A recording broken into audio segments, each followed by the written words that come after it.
जय जिनेन्द्र। जैन फाउंडेशन के अंतर्गत जैन योग के मंच पर प्रेक्षा ध्यान के चौथे सेशन में आप सबों का मैं स्मिता स्वागत करती हूँ। हमारे साथ जुड़ी हुई हैं लंदन से आदरणीय श्री समणी प्रतिभा प्रज्ञा जी, जिनके बारे में कितना भी कहा जाए वो कम ही है। She is a scholar of Jain studies and her specialisms include in Theravada lineage. Since 30 years, she has practiced, preached and lectured on Jainism, Ahimsa and Preksha Dhyan. Last session में उन्होंने हमें प्रेक्षा ध्यान को बहुत ही गहराइयों से के प्रथम चरण को, जो कि कायोत्सर्ग है, उसको बहुत ही गहराइयों से समझाया।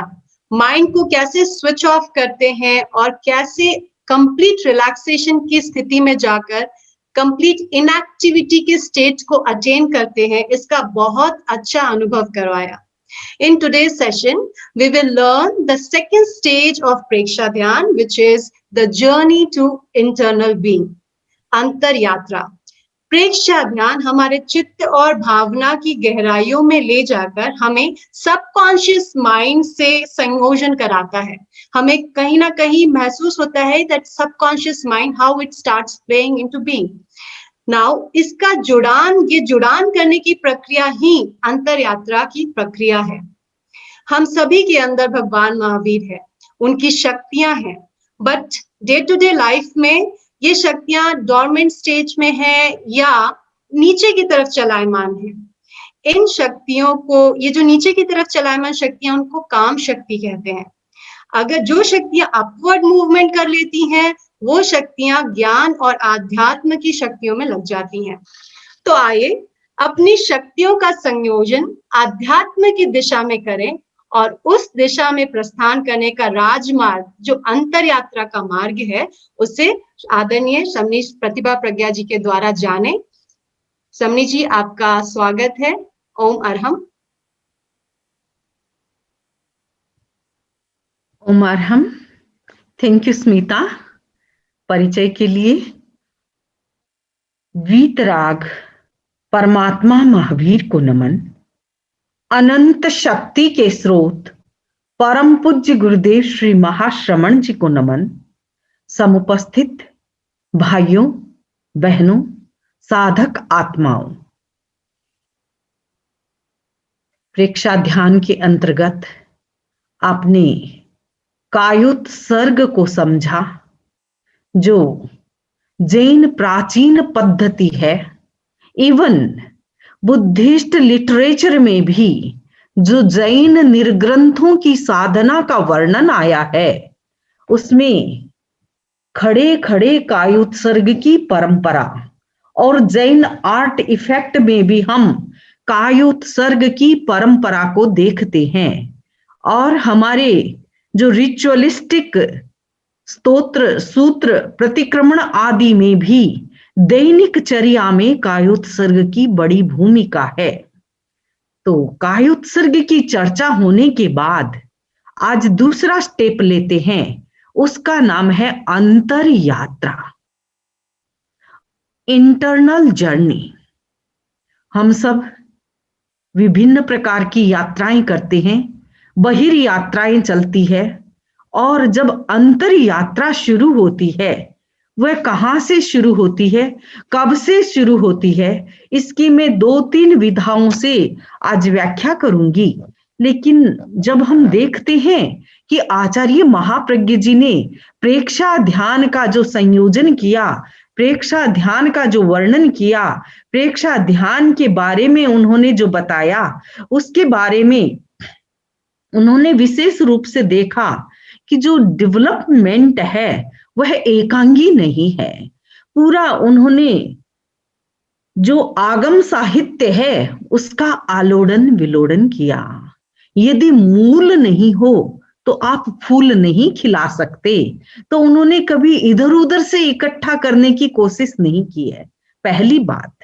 दूसरी बात है कि वो 20वीं सदी 21वीं सदी के आचार्य हुए तो उनका ज्ञान भी व्यापक था, बहुश्रुत आचार्य थे, अंतः प्रज्ञा जागृत थी।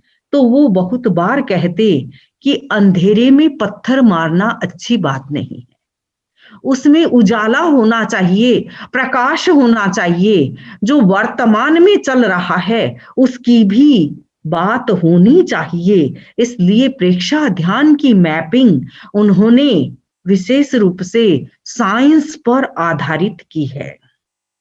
तीसरी बात, जो इंडिक योग यानी हठ योग और पातंजल योग दर्शन आदि का भी गहरा गहरा अभ्यास, गहरा अध्ययन, और साथ में जो हमारे जैन आचार्यों ने भी जो वर्णन किया, तो उसमें भी आचार्य श्री ने बहुत गहराई से अध्ययन किया।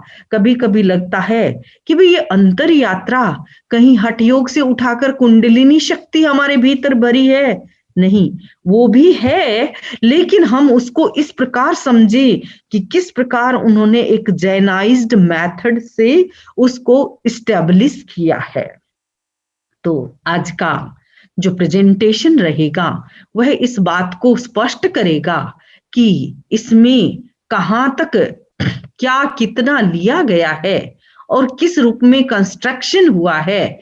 तो इसकी पूरी हम रूपरेखा को समझें, और उसको समझने के लिए सबसे पहले जो आचारांग सूत्र है, आचारांग सूत्र का प्रथम श्रुत स्कंद, जिसमें एक शब्द आया है पणया वीरा महावीही, महावीथी शब्द आया है, और उसमें उन्होंने अंतर यात्रा को स्पष्ट किया है कि जो महान पथ है वह राजपथ है, और जो वीर होते हैं वो महान पथ पर चलते हैं। यद्यपि उसकी कॉमन इंटरप्रिटेशन महापथ यानी अहिंसा का राजमार्ग किया गया है, कॉमेंट्रियल लिटरेचर भी वहीं तक जाता है, लेकिन आचार्य महाप्रज्ञ जी ने महापथ जो सुषुम्ना है, जो रीढ़ की हड्डी है, उस पर इसकी मैपिंग की गई है, और उस इंटरप्रिटेशन में एक दूसरे शास्त्र का भी सहारा लिया गया है। हठ योग प्रदीपिका में कुंडलिनी शक्ति के लिए महावीही शब्द का प्रयोग हुआ है, और उसी महावीही को उन्होंने जब आचारांग में देखा और उसको देख करके उन्होंने उसको स्वीकार किया है। तो एक प्रकार से जो सूत्र 15th सेंचुरी की जो मॉडर्न हठ योग है, या ऐसे मॉडर्न से पहले का जो हठ योग है, उसमें कुंडलिनी की चर्चा काफी आती है। इसको सरपेंट पावर के द्वारा भी समझाया जा सकता है, और इसको बेस यानी रूट चक्र में जो हमारी स्पाइनल कोड है उसका जो अंतिम भाग है वहां पर आधारित माना गया है। यद्यपि जैन आगम में किसी प्रकार की एनाटॉमी या फिजियोलॉजी के संदर्भ में पणया वीरा महावीही पथ का इसके बारे में चर्चा नहीं हुई है, लेकिन मुझे लगता है कि जो महावीही शब्द हठ योग में आया उसको लेकर के आचार्य महाप्रज्ञ जी ने गहरा मंथन किया और पहला सूत्र ये भी दिया। दूसरी बात है कि आचार्य महाप्रज्ञ जी के अनुसार जो ये इंटरप्रिटेशन है उसको उन्होंने जो एक नाड़ी संस्थान है जो हमारा sympathetic nervous system, parasympathetic nervous system और सेंट्रल नर्वस सिस्टम, जो सेंट्रल नर्वस सिस्टम है वह हमारी सुषुम्ना है, और सुषुम्ना को एक रूप से योग की भाषा में मध्य नाड़ी माना गया है, और सिंपैथेटिक और पैरासिम्पैथेटिक को दोनों ओर की अनुकंपी और परानुकंपी नाड़ी के रूप में माना गया है। जो ये यात्रा है, ये यात्रा हमारी जैन स्क्रिप्चर के आधार पर हो रही है, और आचार्य श्री ने आचारांग का एक दूसरा सूत्र प्रस्तुत किया, मज्जत्थो निर्जरा पे ही, जो निर्जरा का आकांक्षी होता है, जो निर्जरा करना चाहता है, जो प्यूरिफिकेशन करना चाहता है, वह मध्यस्थ हो जाता है, यानी मध्यस्थित यानी जो सुषुम्ना का पाठ है उसमें अवस्थित हो जाता है।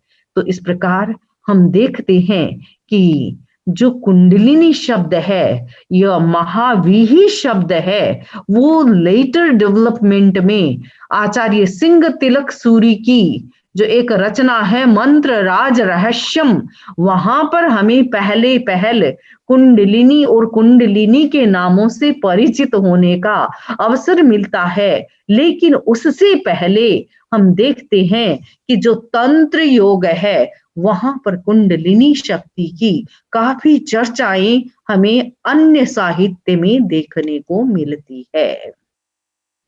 तो हम देखें कि स्पिरिचुअल बेसिस क्या बन सकता है इस कुंडलिनी शक्ति का, और इसको देखने के लिए सबसे पहले कि जो सुषुम्ना स्पाइनल कोड है उसमें सटल वाइब्रेशंस को फील करना है, क्योंकि ये हमारा एक रास्ता है और एक ऐसा रास्ता है जहां वाइटल फोर्स हाईएस्ट मात्रा में संचित है।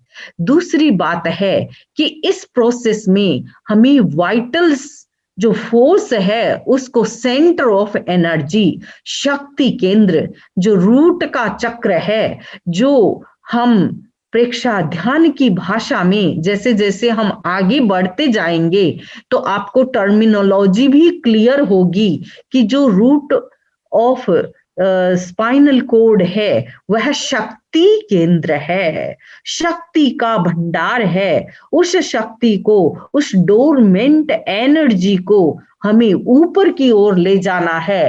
कहाँ ले जाना है? टॉप ऑफ द हेड, ज्ञान केंद्र की ओर ले जाना है। और जैसे जैसे हम अंतर यात्रा बढ़ाते हैं तो हमारा प्रवेश यानी जो हमारी सूक्ष्म शक्तियों का जागरण शुरू हो जाता है, चेतना का प्रवेश सुषुम्ना में हो जाता है।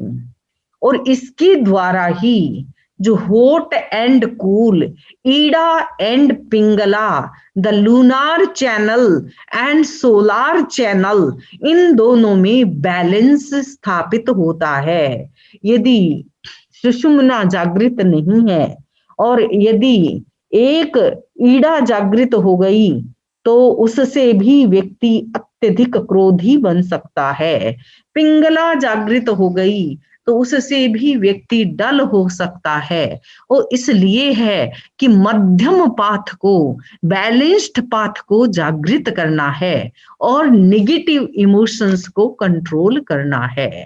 तो इस सिस्टम के द्वारा हम देखते हैं कि जो ये ध्यान की पद्धति है, इसमें जो सटल वाइब्रेशंस और सटल एनर्जी और सटल पाथवे उसका सहारा लिया गया है। तो आप देखिए हमारे शरीर में नर्व सिस्टम बहुत इंपॉर्टेंट है। जिस व्यक्ति का नर्व सिस्टम बहुत जागृत हो गया है, कंट्रोल्ड हो गया है, तो वह अपने आप पर बहुत सारा कंट्रोल कर लेता है।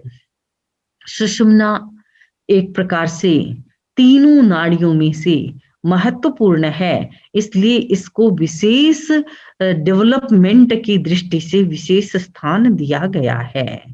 और जब भी कोई व्यक्ति एबनॉर्मेलिटी में जाता है तो वो एबनॉर्मल बिहेवियर के लिए या आइदर उसका एक कोई भाग जागृत हो गया, दूसरा सुषुप्त हो गया और इम्बैलेंस क्रिएट हो गया, तो इससे बहुत सारी एक्सट्रोवर्ट प्रॉब्लम्स भी आती है, इंट्रोवर्ट प्रॉब्लम्स भी आती है और व्यक्ति की पर्सनालिटी एकांगी बन जाती है। तो इसलिए हमको अपने कॉन्शियस माइंड के द्वारा जो सेंट्रल नर्व सिस्टम है उसके फंक्शन को रेगुलेट करना है। और ये अंतर यात्रा का साइंटिफिक बेसिस है। यदि कोई डॉक्टर भी समझना चाहे तो उसको और अधिक क्लैरिटी से अंतर यात्रा समझ में आएगी। तो बहुत अपेक्षित है कि हम इस जो मध्य स्थिति है, जो डेवलपमेंट की स्थिति है, जो बैलेंस की स्थिति है, उसको ध्यान के द्वारा सीखें। अब हम सोचते हैं कि इसकी एम्स एंड ऑब्जेक्टिव क्या हो सकते हैं। पहली बात है कि एनर्जी का प्रवाह है, वो एनर्जी हमें अनुभूति में आएगी, कोई दिखने वाली एनर्जी नहीं है। और जब व्यक्ति एकांगी स्थितियों को न अधिक गर्म, न अधिक ठंडा, न अधिक ऊपर, न अधिक नीचे, और उसके बीच जो मध्य स्थिति है, तो वह स्पिरिचुअल पावर को कल्टीवेट करती है। इनर वर्ल्ड में हमारी टैपिंग शुरू हो जाती है और उसके बाद ये प्रेक्षा ध्यान की स्ट्रोंग फाउंडेशन तैयार कर देता है, क्योंकि कायोत्सर्ग के बिना भी हम आगे नहीं बढ़ते। जब पूज्य गुरुदेव स्वयं विराजमान थे और हर साल हमारे काफी शिविर लगते, हम सौभाग्यशाली हैं कि हमने कोर टीचर से यानी मूल गुरु से हमें जुड़ने का और उनसे सीखने का अवसर मिला। तो बहुत बार हमने प्रश्न किया कि ये तो पकड़ में आती नहीं है और ये क्या है, कैसे होगा। लेकिन जैसे जैसे उन्होंने सिंक्रोनिसिटी की प्रोसेस बताई कि आप ब्रेथ को जोड़ दो, कोई न कोई धागा चाहिए, यदि धागा है तो आप धागे के सहारे आगे बढ़ सकते हो।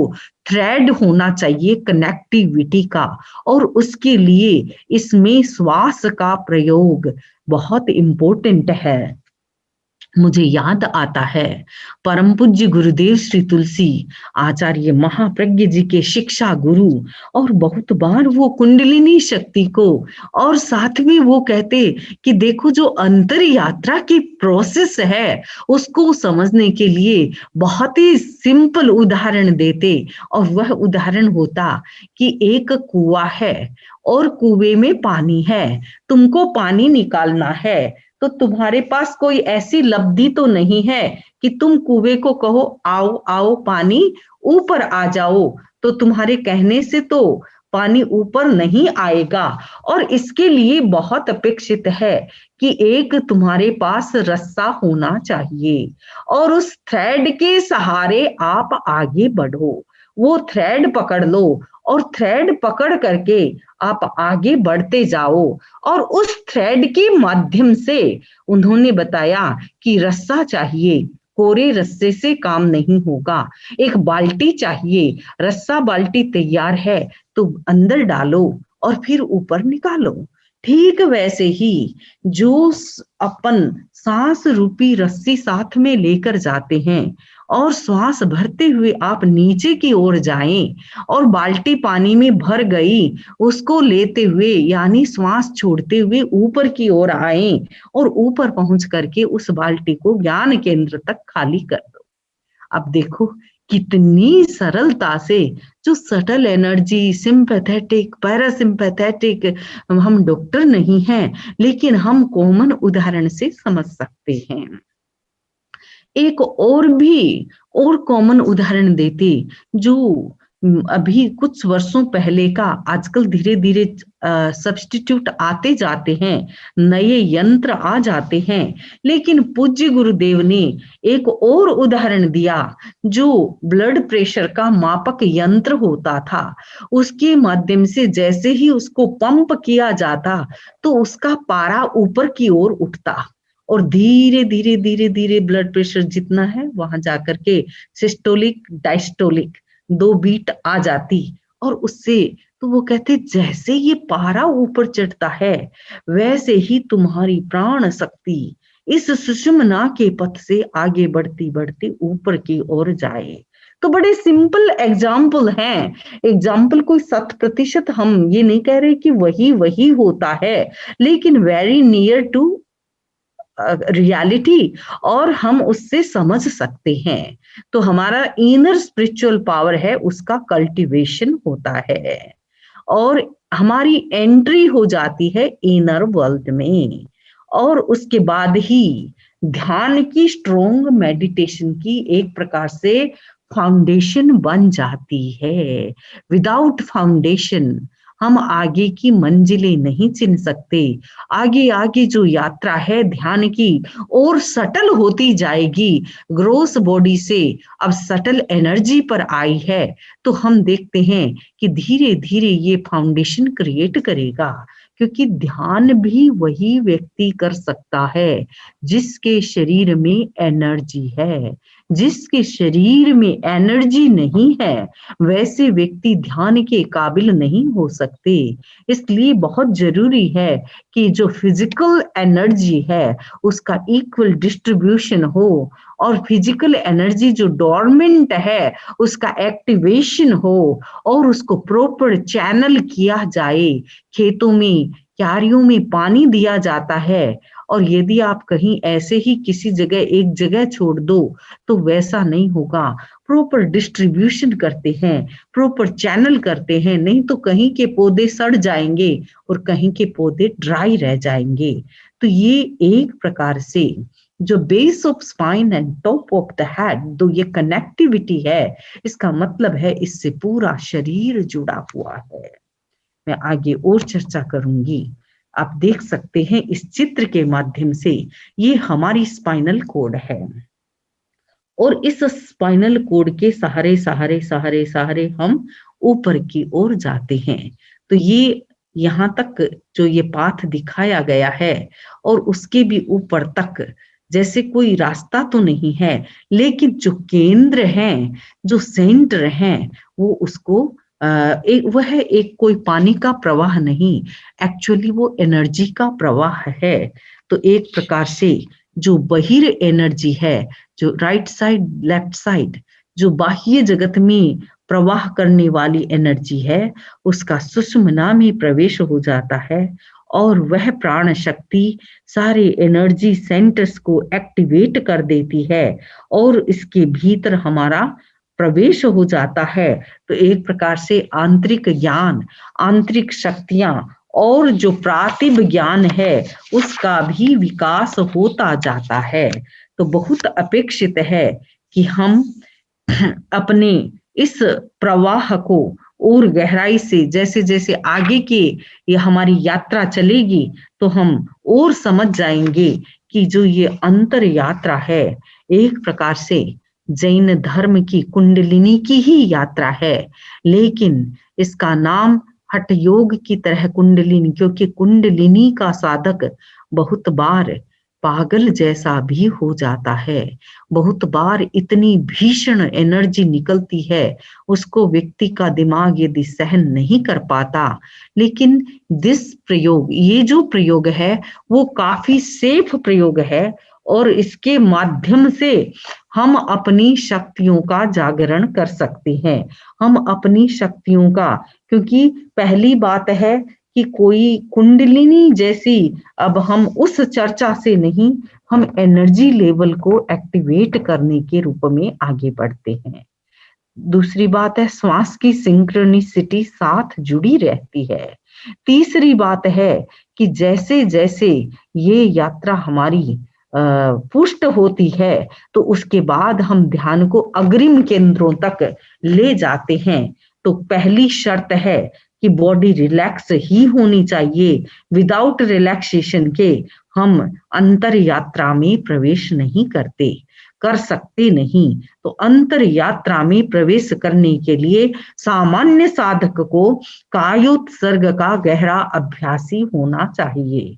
और जो व्यक्ति हमारे साथ ये यात्रा कर रहे हैं, जो ये ज्ञान यात्रा कर रहे हैं, मैं उन सब से कहूंगी कि वो अपना कम से कम 15 मिनट का टाइम एक एक प्रयोग को देते जाएं, तो उनका अभ्यास भी सदता जाएगा। क्योंकि ध्यान का भाषण है, वो भाषण सुनने का भाषण नहीं है। भाषण के वक्ता और भी मिल जाएंगे, लेकिन ध्यान का अभ्यास यदि आप नहीं करेंगे तो ये ऐसा ही हो गया कि आपने जान तो बहुत कुछ लिया, लेकिन भीतर तक आप टैप नहीं कर पाए हैं। भीतर तक पहुंचने के लिए अभ्यास जरूरी है। अभ्यास के बिना गीता में कृष्ण ने पूछा कि मैं कैसे आगे बढ़ूं अध्यात्म में। अभ्यासेन तु कौन्तेय वैराग्यम च गृह्यते। वैराग्य होना चाहिए। जिस व्यक्ति को यदि 3 घंटे 2 घंटे की मूवी का टाइम मिल सकता है तो 15 मिनट ध्यान का समय भी मिलना चाहिए। यदि वह इस प्रकार टाइम डिवोट नहीं करेगा तो फिर अनुभूति के क्षेत्र में आप कोरे रह जाओगे, आप सिर्फ बातें करते रह जाओगे। तो ध्यान और बात का संबंध उतना नहीं है। ये ज्ञान की वस्तु है। ज्ञान आप लेक्चर के द्वारा करते हो, और जब ध्यान की स्थिति में आपको जाना है तो ध्यान की स्थिति में जाने से पहले मैं थोड़े से स्टेप्स क्लियर कर दूं। जैसा कि पहला चरण है कि हाथ की मुद्राएं हमारी सही होनी चाहिए। ज्ञान मुद्रा या वीतराग मुद्रा, क्योंकि हाथों से भी बहने वाला जो प्राण का प्रवाह है वह प्रवाह हमारा बाहर की ओर न जाए, हमारे भीतर रहे। इसलिए ध्यान मुद्रा का अपना महत्व है। भगवान महावीर की जो ये मुद्रा है, ऊपर आप टॉप ऑफ देख रहे हैं, ये वीतराग मुद्रा है। लेफ्ट हैंड पर राइट हैंड रेस्ट कर रहा है। और हमें उसके प्रेजेंटेशन नहीं दिख रहा है, माफ करना। हाँ, प्रेजेंटेशन हो चुका है। Okay, I am explaining. हाँ, तो अब प्रेजेंटेशन यानी जो ऊपर ये भगवान महावीर की थोड़ी सी दिखाई दे रही इमेज, जो अच्छा शायद जैन विश्व भारती जो ये वाला मैं बता रही थी कि दोनों हाथ गोद में रखे हुए हैं, वीतराग मुद्रा कहते हैं। तो ये मुद्रा हम इसलिए करते हैं कि इसके माध्यम से आपको जो आपके हाथों से निकलने वाली एनर्जी है वो बाहर न जाए। ध्यान के समय वह एनर्जी भी आपका सहयोग करे। आसन का प्रयोग भी किया जाता है, क्योंकि पद्मासन वो एक ऐसा आसन है कि दोनों पैरों की एनर्जी भी शरीर के भीतर रहेगी। एक प्रकार से उसका एक सर्किल बन जाता है। तीसरी बात है कि हम ध्यान के प्रारंभ में क्या करते हैं, साउंड करते हैं। और साउंड क्यों करते हैं कि जो हमारे विचारों की ट्रेन चल रही थी तो साउंड से हम साइलेंस की ओर लीड कर सकते हैं। तो साउंड लीड्स टुवर्ड्स साइलेंस, तो वो हमारा साइलेंस का अभ्यास हो जाता है। और वैसे भी साउंड के अंदर हम गेटिंग इनटू गैप में भी चले जाते हैं, यानी बीच का निर्विचारता का समय आ जाता है।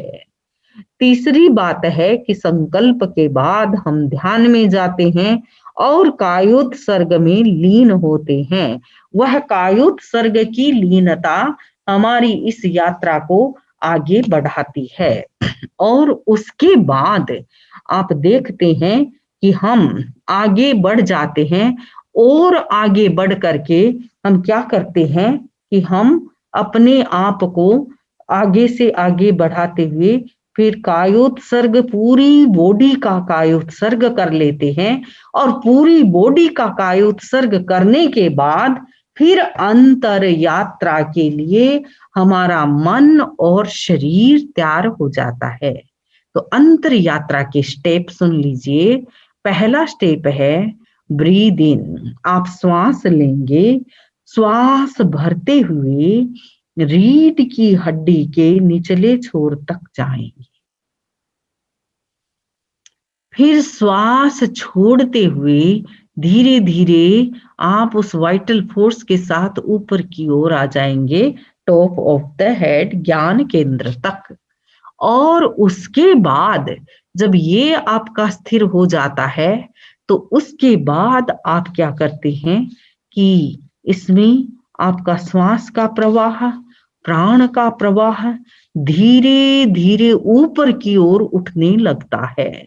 और जैसे जैसे वह ऊपर की ओर उठता है, आपकी धीरे धीरे जो डोरमेंट एनर्जी है, जो शक्ति केंद्र में सुषुप्त एनर्जी है, वो सोई हुई एनर्जी जागृत हो जाती है। और व्यक्ति जागृत हो करके अपने आप में तैयार हो जाता है। और उसके बाद हम देखते हैं कि जैसे जैसे हम आगे बढ़ते हैं, आगे बढ़ते बढ़ते हम क्या करते हैं कि ये रिपीटेशन चलता रहेगा, श्वास भरें, नीचे की ओर जाएं और भी धीरे धीरे श्वास छोड़ते हुए बिल्कुल ऊपर की ओर आएंगे। सांस लयबद्ध रहेगा, रिदमिक रहेगा, और इस प्रकार करते करते करते करते एकदम धीरे धीरे आपकी सारी चेतना, सारा प्राण का प्रवाह नीचे के शक्ति केंद्र से ऊपर के ज्ञान केंद्र की ओर प्रवाहित हो जाएगा।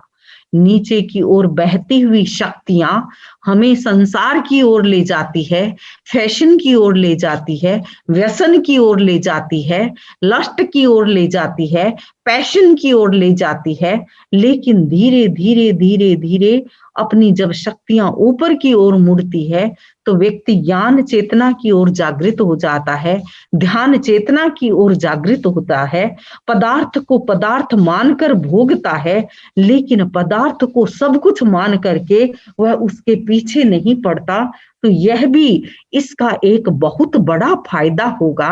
तो चलिए आज मैं आपको थोड़ा प्रयोग करवा देती हूँ। तो अभी आप सावधान तैयार हो जाएं। ब्रीद इन, ब्रीद आउट, श्वास भरें,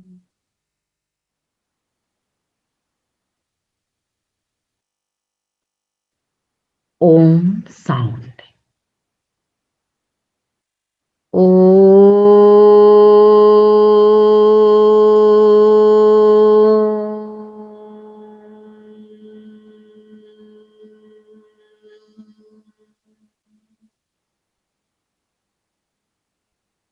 ओ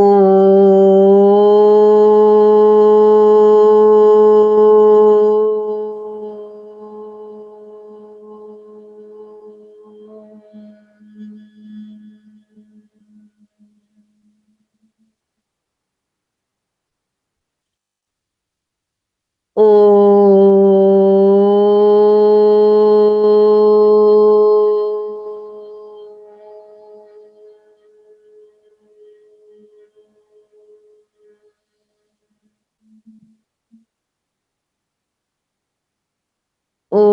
ओ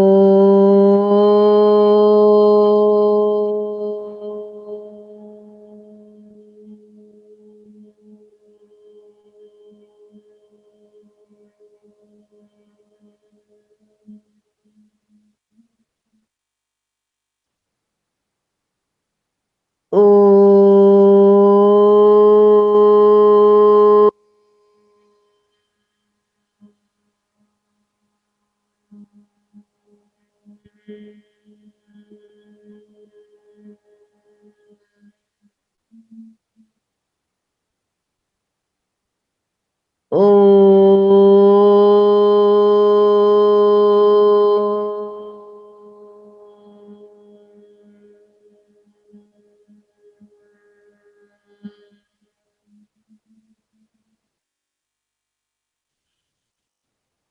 ओ ओ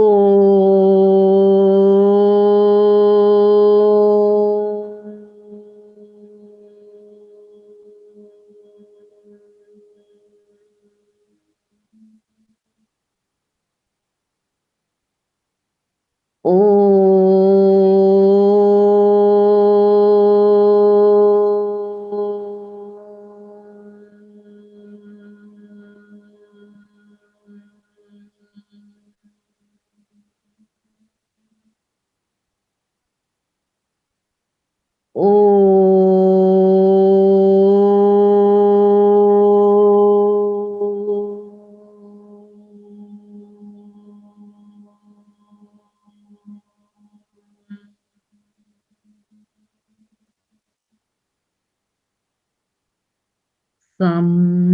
संपिखै आपग मापैणम्।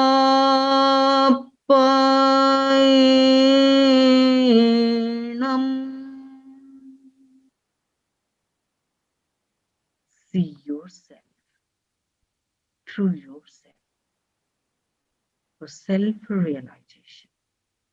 Practice Preksha meditation. I am practicing Preksha meditation for the purification of my psyche. The first step of Preksha meditation.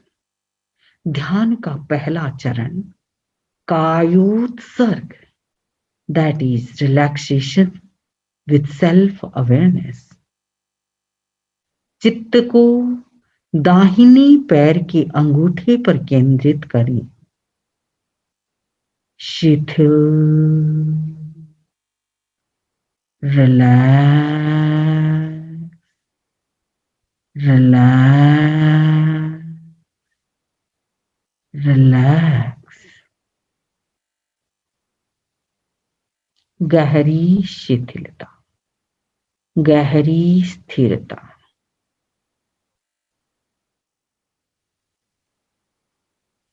अंगुलियां, तलवा, एड़ा, एडी, टखना, टखनी तक का पूरा ऊपर का पंजा, नीचे का पंजा, पूरा भाग शिथिल शिथिल शिथिल हो रहा है.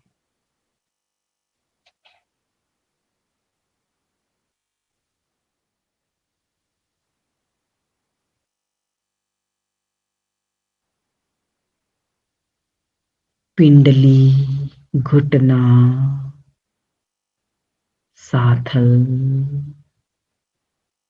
कटी प्रदेश तक का पूरा भाग, कमर तक का पूरा भाग शिथिल हो गया है. Knee joint to hip joint. Relax, relax, relax.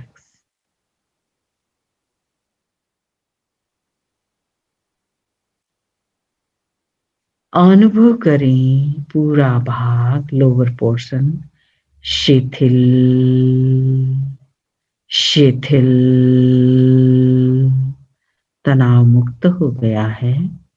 अब मध्य भाग पर चित्त को केंद्रित करें.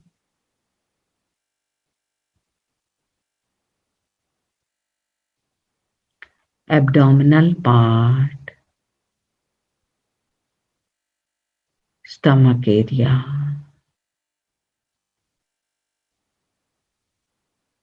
लंग्स एंड हार्ट के ऊपर का पूरा भाग, शोल्डर जॉइंट तक.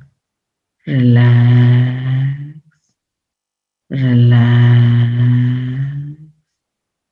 रिलैक्स. अब पीठ पर भाग को केंद्रित करें, चित्त को. पूरी पीठ, कमर,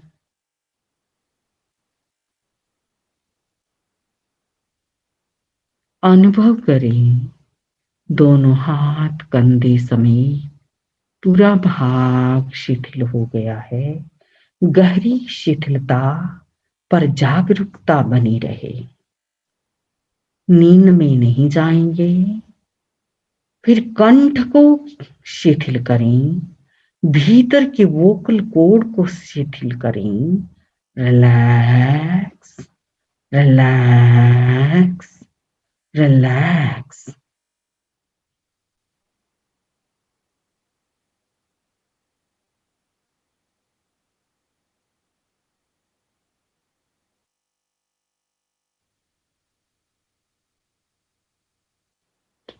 Relax your face, forehead, head. गहरी शिथिलता, चेहरे के एक एक अवयव को स्थिर, शिथिल, तनाव मुक्त करें.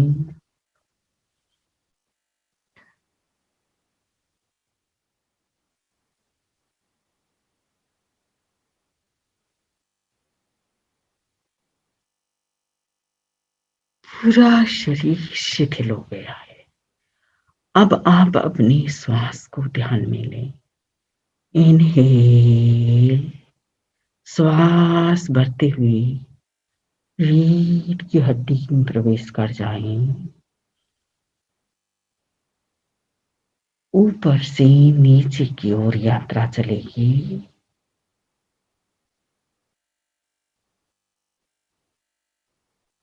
श्वास छोड़ते हुए नीचे से ऊपर की ओर उठाएं और फाइनली ज्ञान केंद्र तक जाएं।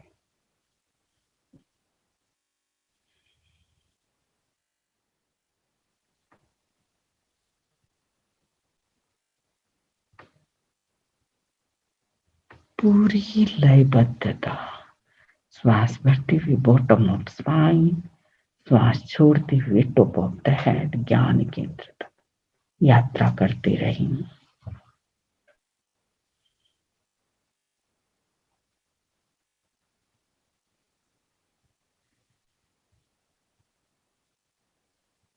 पूरी चेतना को ज्ञान केंद्र के भीतर समेटते जाए।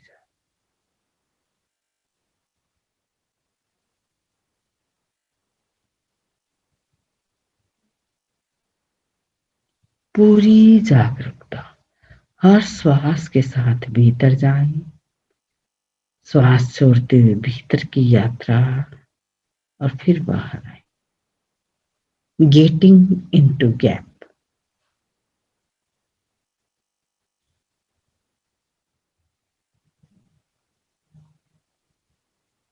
गहराई का स्पर्श करते रहे।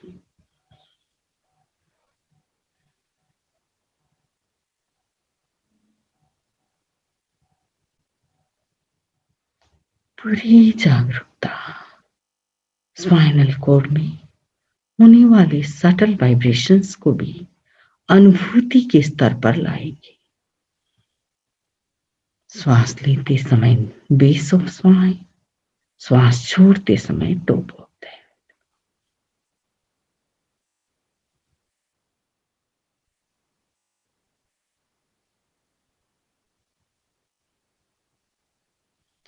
प्राण का सफेद प्रवाह आपकी सुषुम्ना में जागृत हो गया है, भीतर ऊपर तक जा रहा है, एनर्जी की अनुभूति हो रही है।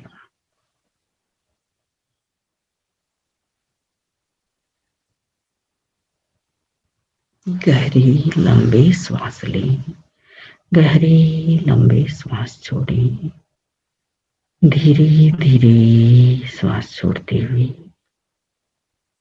ओम अरहम, ओम अरहम, वंदे सत्यं, वंदे सत्यं, वंदे सत्यं। प्रेक्षा ध्यान अंतर यात्रा का प्रयोग संपन्न। ओम अरहम। ओम अरहम। अद्भुत अद्भुत प्रैक्टिस में धन्यवाद, बहुत बहुत धन्यवाद समनी जी, अद्भुत एक्सपीरियंस। मैं दर्शकों से अनुरोध करती हूँ, आपके पास अगर कोई सवाल है प्लीज आप हैंड रेज करें या चैट बॉक्स पे लिखे। 1-2 मिनट का समय रहेगा आपके लिए। इसी बीच में समनी जी, मैं अपना एक्सपीरियंस आपसे कुछ शेयर करना चाहती हूँ। जैसे प्रैक्टिस के वक्त जब मैं मिडिल ऑफ द प्रैक्टिस में थी, मुझे स्टमक के मिडिल पोर्शन पे पल्स रेट बहुत वाइब्रेटेड, एक्सप्लिसिट पल्स रेट महसूस हो रहा था, जैसे कि बस वही हो, 1 घंटे के जैसा। तो ये क्या वो क्या है, या लाइक वो एकदम फिजिकल पल्स रेट है या some kind of, I mean कैसे आप एक्सप्लेन करेंगे उसको? ऐसा है कि आपकी एनर्जी थोड़ी ऊपर उठी है, जैसे नीचे से रीढ़ की हड्डी से जो डोरमेंट एनर्जी होती है वो ऊपर उठी है, लेकिन वो आगे ऊपर तक यहाँ तक नहीं गई है। वहां तक पहुंची तो आपको मतलब मिडल में ही एनर्जी वाइब्रेशन ज्यादा महसूस हुए। ओके। सेकेंड थिंग इज कि जब गहरा सांस जो लेना और छोड़ना होता है, तो कई बार उतना मतलब लेते वक्त आधे में वो छूट जाता है। अगर हम लोग नीचे जा रहे हैं लेते हुए, तो बीच में बहुत लोगों का अभ्यास नहीं रहता है, तो उतना नहीं लंबा ले सकते। तो क्या वो दोबारा वहाँ पे रुक कर सांस को छोड़ के वापस से सांस लेते हुए नीचे जाएँ? या अपने सांस लेने और छोड़ने के जो नॉर्मल जो उनका तरीका है, जो रेशियो है, उसको कंटिन्यू रखें, उसके वो साथ ऊपर और नीचे जाएँ? वो जैसा उनका सांस है ना, हुँ, हुँ। उसको लेके लेंगे। हुँ, और हुँ। वैसे तो जैसे अपन ने कायतसर कर लिया ना, हुँ, हुँ। मतलब पूरी बॉडी का, तो हुँ। उससे काफी हमारी जो बाहर के टर्मोइल्स हैं इधर उधर की, वो सब सेटल हो गए हैं। तो हुँ, हुँ। धीरे धीरे आपको लगेगा, हुँ, हुँ। एक बार यदि टूट गया तो फिर वापस आ जाओ, फिर वापस लेके जाओ, है। तो फिर पूरा ऐसे नीचे तक जाओ, और धीरे धीरे आपकी 1-2 वीक के अभ्यास से सिंक्रोनिसिटी होगी, अच्छा। एनर्जी। और जैसे वो सांस। पानी के लिए बाल्टी गई नीचे, हुँ, तो हुँ। ऐसा नहीं है खाली आए, हुँ, वो हुँ। उससे कुछ पानी लेकर आए। तो इसलिए धीरे धीरे वो सांस के साथ, जैसे आपने यहाँ तक आए तो जी। आपको यहाँ तक महसूस हुआ, ओके, धीरे धीरे ठीक है। आप इसका और अभ्यास करें, और जी। 5-5 मिनट 7-7 मिनट का करते रहें, हुँ, हुँ। जिससे कायोत्सर्ग के बाद जैसे नेक्स्ट वीक हमारा जब लेक्चर हो, जी, उससे पहले तक इस अंतर यात्रा के अभ्यास को सघन करें, जी, बढ़ाएं 5 मिनट 7 मिनट। जी, तो फिर आपको लगेगा कि जी। धीरे धीरे एनर्जी आने लगी है। और इसके ज़रूर। बाद अब जैसे मुझे अब ऐसे आपको कराते कराते मुझे भी ऐसे लगा, अब मैं बाहर नहीं आऊं, अब ध्यान में ही जाना है, जैसा ऐसी सिचुएशन बनी कि बात नहीं करे। जी, जी। जी, जी, करेक्ट है। तो प्रश्न तो नहीं है मेरी तरफ से, लगता है सब एक एक प्रश्न आया है, मैं देख। जय जिनेन। मुझे एक सवाल है कि I didn't wanted to come out, I was feeling very cool very calm, but बाहर आने के बाद, जैसे आंखें खुलने के बाद, धीरे धीरे आंखें खुलने के बाद मुझे थोड़ा सिर में भारीपन लग रहा है। I enjoyed the procedure, I was very feeling very calm and cool, but आंखें खोलने के बाद थोड़ा सिर में हेवीनेस लग रहा है, तो वो क्यों है? ऐसा होता है कि कभी कभी ना, अभी आप माइंड से ही प्रोसेस कर रहे हो ना सारी, धीरे धीरे आपको करते करते ये आपका ऐसे होने लगेगा। लेकिन अभी आप सारा माइंड पे जोर दे के कर रहे हो कि मैं नीचे ले जा रही हूँ, ऊपर ला रही हूँ, ऐसा एक प्रकार से आपको स्ट्रेस क्रिएट हुआ। तो आप धीरे धीरे, अभी जैसे कभी किसी को ध्यान के बाद सिर दर्द लगे, और कभी कभी ऐसा होता है हमारी जो डोरमेंट एनर्जी है वो छिड़ गई हो, तो भी किसी किसी को हो जाता है। या कुछ जो भी अपन कहे कि ऐसे ऐसी जो एक्स्ट्रा ऐसी चीजें हैं जो हमारे पास सेव की हुई है, वो जागृत हुई है थोड़ी, तो आप थोड़ा सा 10-5 मिनट के लिए लेट करके ऐसे कायत्सर कर लें, तो वापस आपका। Okay, thank you. कोई और, किसी और को सवाल है तो आप हैंड रेज कर सकते हैं, या अच्छा, जी, मैं जी। पूछना चाहती हूँ कि स्टार्टिंग पॉइंट जब सांस ले रहे हैं, शुरू करते हैं, वो कहाँ, कौन सा पोर्शन को सोचना चाहिए? Which is the starting point? देखो, ये अपना सांस, और फिर आप ऐसे चले जाओ, जैसे सांस अंदर जा रहा है ना, तो आप सीधे अपने रीढ़ की हड्डी में उतर जाओ। नहीं तो, but should take it to back और फ्रॉम हेड टू बैक और back to head, how do we take it? जैसे आपको ऐसा लगे, क्योंकि ऐसे तो ऐसे बाहर से तो सांस जाता नहीं है, इसलिए भीतर से ही आप इमेजिनरी अपनी रीढ़ की हड्डी में प्रवेश कर जाओ, क्योंकि ये जैसे ये भाग है ना, ये सारा रीढ़ ही तो है, पीछे तो रीढ़ की हड्डी। या बट विच स्टार्ट कहाँ से, कौन से पोर्शन से स्टार्ट करना है? नाक से। नाक से स्टार्ट करके वेर रीढ़ की हड्डी के कौन से पोर्शन में जाना? नीचे पूरी रीढ़ की हड्डी तक, एंड तक जाना है। स्टार्ट कहाँ से करना? एंड तक तो चले जाना, पर स्टार्ट किधर से करना? हाँ, बताऊं आपको। जैसे आपने जैसे यहाँ से सांस लिया है, सांस लिया तो अंदर तक ऐसे कनेक्शन, ये माइंड का कनेक्शन है। सांस आपका कहाँ जा रहा है? सांस आपका फेफड़े में ही जा रहा है। सांस तो फेफड़े में ही जा रहा है। मैं ऐसा नहीं कह रही कि मैंने उसको पूरा चैनलाइज कर दिया है, ऐसा नहीं। लेकिन हम अपनी मानसिक शक्ति से उस एनर्जी को, जो हम बाहर से वाइटल एनर्जी लेते हैं, वो वाइटल एनर्जी हमारी प्राण धारा नीचे की ओर जाएगी और जाकर के जो डोरमेंट एनर्जी है उस डोरमेंट एनर्जी को लेकर के ऊपर आएगी। तो ये आपको मानसिक रूप से करना है। मानसिक रूप से यानी सांस भरा तो आप कहाँ तक चले जाएंगे? धीरे धीरे रीढ़ की हड्डी से सीधा सीधा सीधा सीधा एकदम जो बैठक का भाग है, वहां रीढ़ की हड्डी का अंतिम छोर है, वहां तक चले जाएंगे। समझे आप? हाँ, नेक से स्टार्ट करना, मतलब हाँ, नाक से स्टार्ट होगा और नाक से जो लिया जाने वाला मूल जो ऑक्सीजन इनटेक है वो आपके फेफड़े में ही जाएगा। लेकिन मानसिक रूप से आपको इमेजिन करना है कि जो आप ले रहे हैं वो पूरा रीढ़ की हड्डी तक चला गया है। और उसके साथ क्या है, सांस के साथ हम बाहर से भी वाइटल फोर्स लेते हैं।